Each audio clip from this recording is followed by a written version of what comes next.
This is the story about a boy from Henryville, Indiana. In 1895, when he was 6 years old, his father passed away. His mother had to start working in a tomato cannery, leaving him to cook and care for his siblings. Life hit him hard at a very young age, and because of the difficult situation he faced, he had to work as a farmhand at the age of 10. When he was in 6th grade, he dropped out of high school and left his home.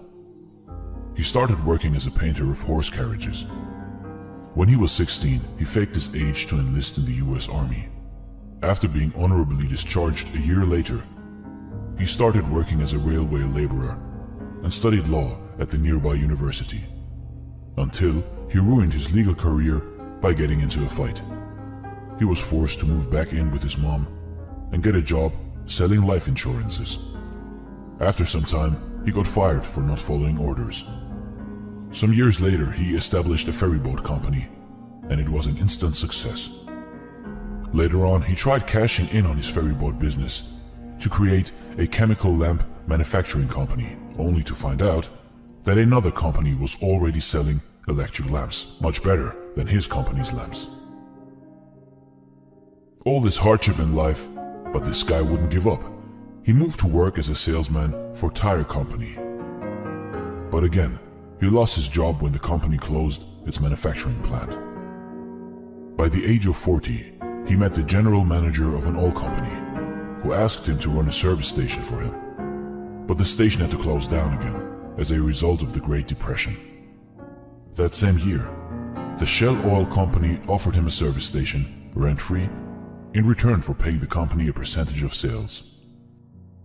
He started operating the service station and also began to serve chicken dishes and other simple meals for people who were stopping by at the station.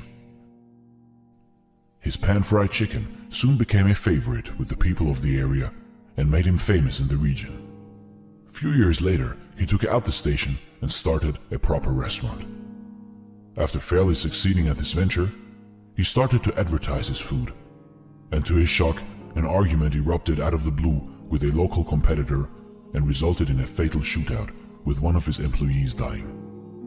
4 years later, he bought a motel next to his chicken restaurant, hoping for better business.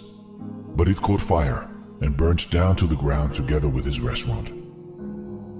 Yet this ambitious man rebuilt and ran a new motel with a 140-seat restaurant, until World War II forced him to close it down again.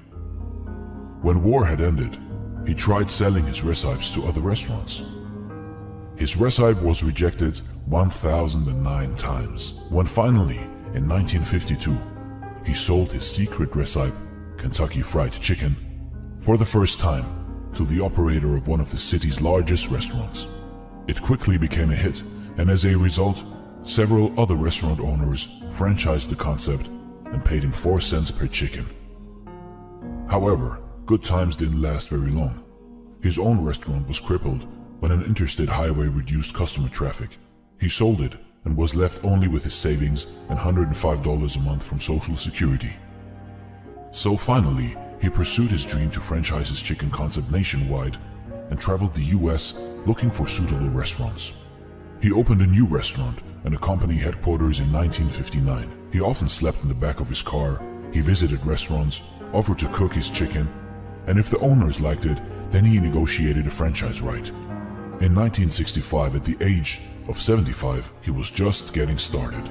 After years of rejection, failures, misfortunes, Colonel Sanders' franchise approach became highly successful.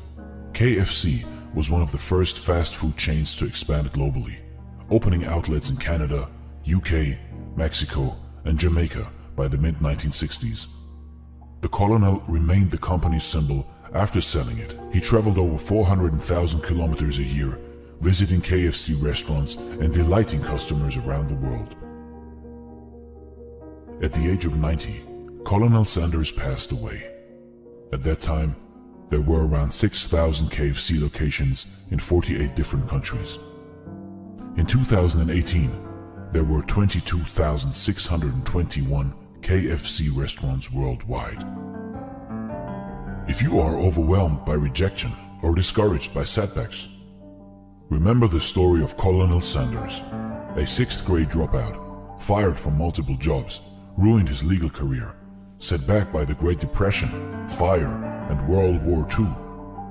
And yet, he became the world's most famous cook after reaching retirement age. Colonel Sanders, the creator of one of the largest fast food chains in the world, was many things. But above all, he was a great success story. With his story, we can learn that despite of thousands of rejections and misfortunes, how dedication, along with hard work, can create success, regardless of age. Thanks for watching.